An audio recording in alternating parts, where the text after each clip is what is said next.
आज के लेक्चर में हम चैप्टर 8 मैट्रिसेस की एक्सरसाइज सॉल्व करेंगे। Exercise 8A। ये एक्सरसाइज सॉल्व करने से पहले इसका फर्स्ट लेक्चर देख लीजिएगा, थ्योरी पार्ट। यहाँ पर क्या है, if P is equal to, ये मैट्रिक्स है 9 8 7 6 लिखा हुआ है अंदर।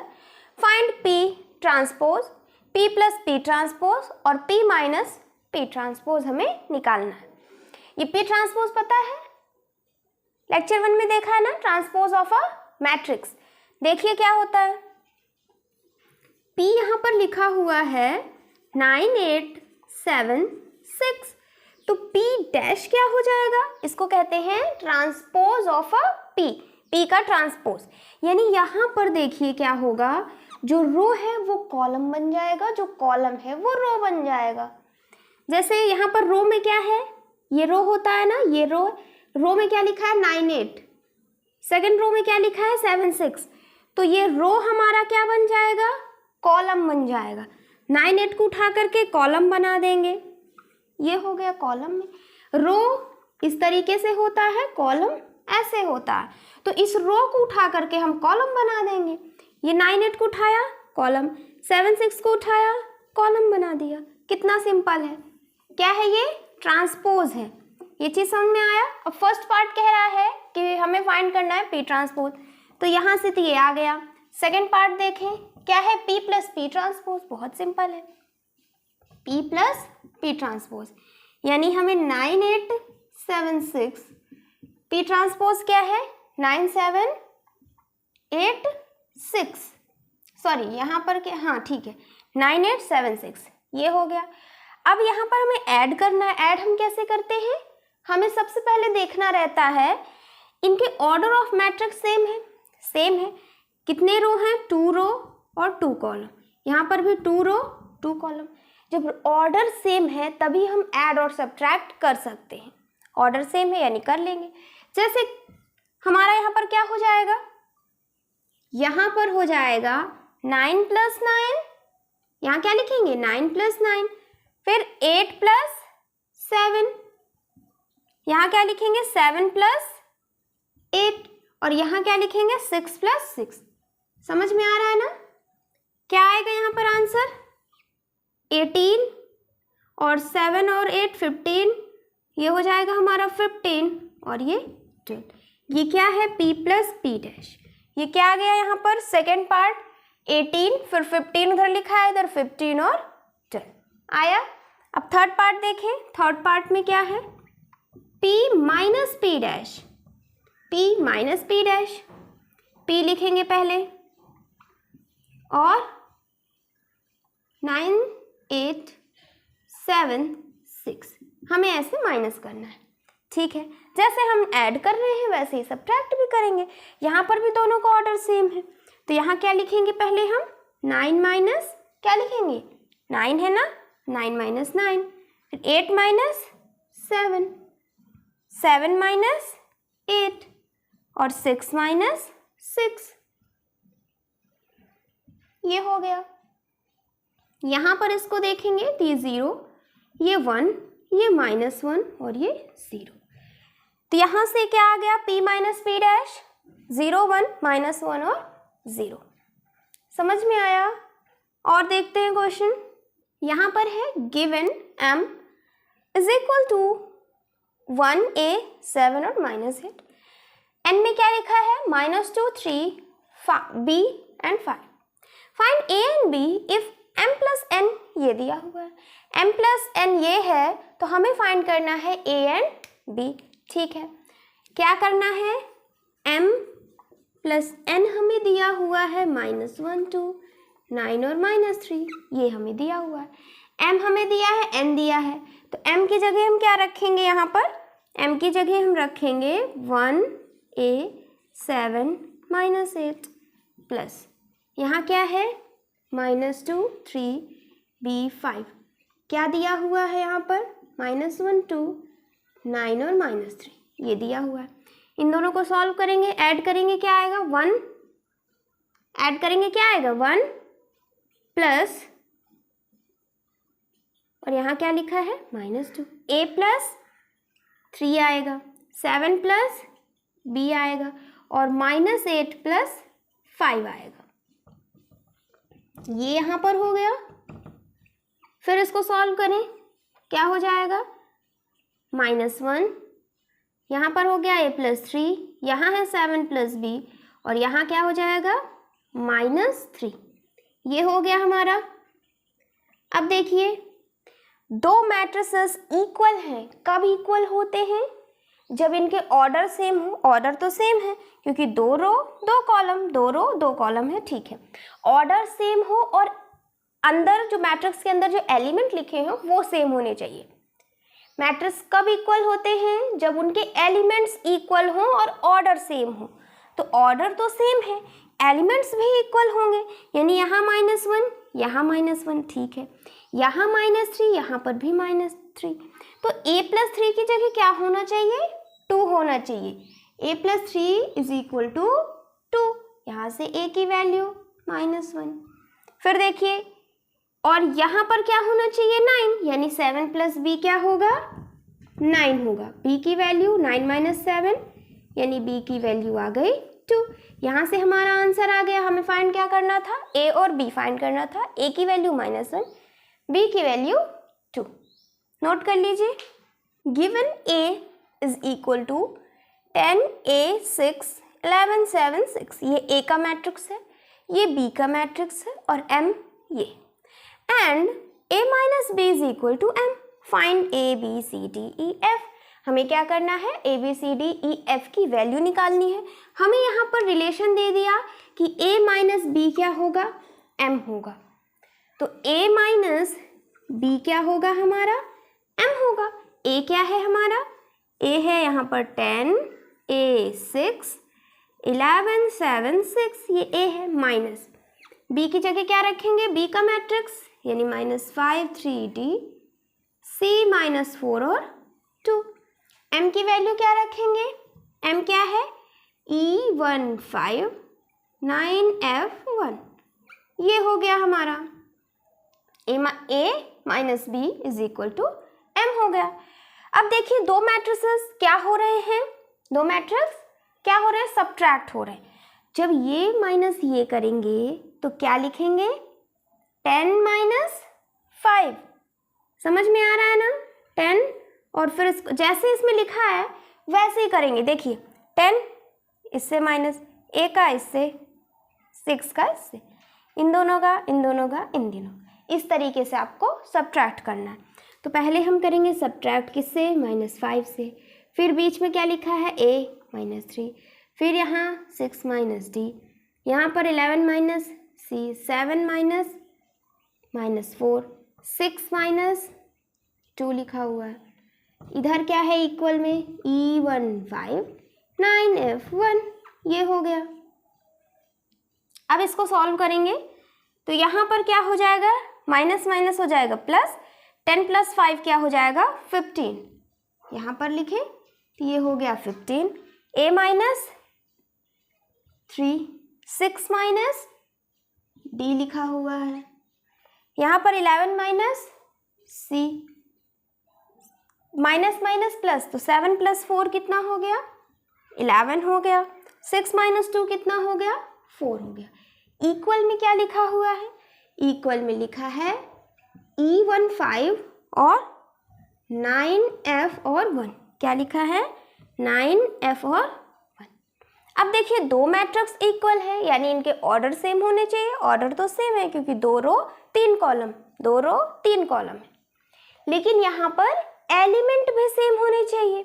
एलिमेंट सेम है यानी ये इसके इक्वल होना चाहिए हमारा, ये इसके इक्वल, यानी E की वैल्यू 15, ये इसके इक्वल यानी a - 3 की वैल्यू 1, ये इसके इक्वल यानी 6 - d क्या होगा 5। फिर यहाँ पर ये इसके इक्वल तो 11 - c 9 हो गया। 11 f के इक्वल यानी f इज इक्वल, ये क्या हो गया f इज इक्वल टू 11, ठीक है। फिर आगे 4, ये यहाँ पर देखिए एक मिनट, यहाँ पर देखिए ये b लिखा हुआ है, इसको हम करेक्ट कर लेंगे b और b - 2 यहाँ पर, यहाँ थोड़ा सा देखिए b - 2 होगा ये b और 6 थोड़ा कन्फ्यूजन हो गया था, तो b माइनस यहाँ 2 हो जाएगा। यहाँ पर भी हम क्या रखेंगे, b माइनस 2, तो b माइनस 2 क्या है, इज इक्वल टू 1, क्योंकि ये और ये इक्वल होना चाहिए। यहाँ से देखिए e की वैल्यू 15 आ गई, f की वैल्यू 11 आ गई, a की वैल्यू निकाल सकते हैं हम, ये उधर माइनस उधर गया प्लस, 1 + 3 4 हो गया, ये माइनस d उधर जाएगा तो प्लस d, ये इधर आ जाएगा यानी 6 - 5 1, तो d की वैल्यू 1 आ गई। यहाँ से b की वैल्यू, ये उधर गया तो ये 3 हो जाएगा, यहाँ से ये c इधर, 9 इधर, तो 11 - 9 2 हो जाएगा। यहाँ से c की वैल्यू आ गई, a की वैल्यू 4, b की वैल्यू 3, c की वैल्यू 2 और d की वैल्यू 1, e की वैल्यू 15, f की वैल्यू 11। ये हो गए हमारे आंसर। नोट करिए। 5th क्वेश्चन है, यहाँ पर a का मैट्रिक्स दिया हुआ है, write the transpose of a, यानी a का हमें ट्रांसपोज लिखना है। Can you find the sum of a and a transpose, give reason. देखिए a दिया हुआ है, a ट्रांसपोज पता है कैसे निकालते हैं, निकाल लेते हैं हम पहले। a है यहाँ पर 2 3 4 5 6 7, हम a ट्रांसपोज जब निकालते हैं, ये है यहाँ पर, हम a ट्रांसपोज को इस तरीके से दिखाते हैं। ट्रांसपोज में क्या होता है, जो रो है वो कॉलम बन जाता है, जो कॉलम है वो रो बन जाता है। यहाँ पर 2 3 4 क्या है, एक रो है, 5 6 7 क्या है, एक रो है, तो इसको हम क्या कर देंगे, पहली रो को पहला कॉलम बना लेंगे, दूसरे रो को दूसरा कॉलम बना लेंगे। होता क्या है ट्रांसपोज में, रोज कॉलम बन जाती हैं, कॉलम रोज बन जाते हैं। कितने रो हैं, 2 रो हैं, कॉलम कितने हैं, 3, ये हमने लिख दिया। आता है ना लिखना, देखिए पहले हम रो को लिखते हैं बाद में कॉलम। कितने रो हैं, 1 2, 2 रो 2 लिख दिया। कितने कॉलम है, 1 2 3, 3 कॉलम है तो 2 × 3 लिख दिया। ठीक है, अब इस रो को उठा करके हम कॉलम यानी 2 3 4 ऐसे लिखा हुआ है, इसको हम इस तरीके से लिख देंगे। 5 6 7 ऐसे लिखा है, 5 6 7 हम ऐसे लिख देंगे। ये यहाँ पर हो गया। अब देखिए क्या हुआ, यहाँ पर अब कितने रो हैं, 1 2 3, 3 रो हैं, कॉलम कितने हैं, 1 2, 2 कॉलम। ये हो गया। क्या करना था, हमें ट्रांसपोज लिखना था a का, तो a का ट्रांसपोज हमने लिख दिया। ठीक है, आगे क्या कह रहा है, can you find the sum of a and a transpose. क्या a और a ट्रांसपोज का हम सम निकाल सकते हैं। देखिए ध्यान से, हम एडिशन और सब्ट्रैक्शन मैट्रिक्स का कब करते हैं, जब ऑर्डर सेम हो।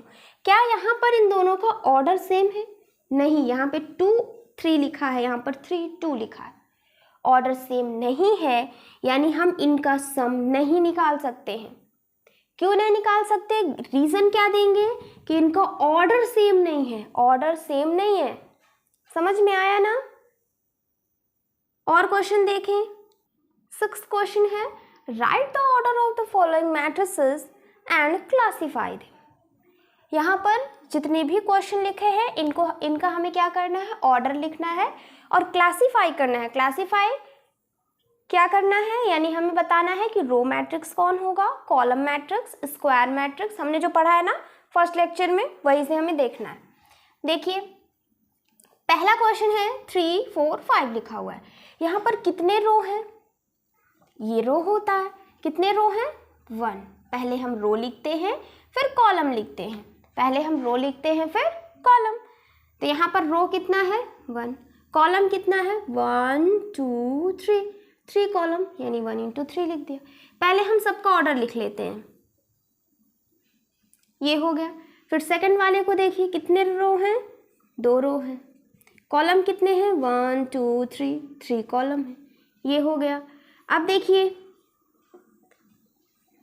यहाँ पर कितने रो हैं, 1 2 3, 3 रो है, कॉलम कितने हैं, 1 2, 2 कॉलम है।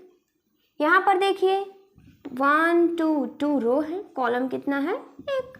यहाँ पर 2 रो, 1 2, 2 कॉलम।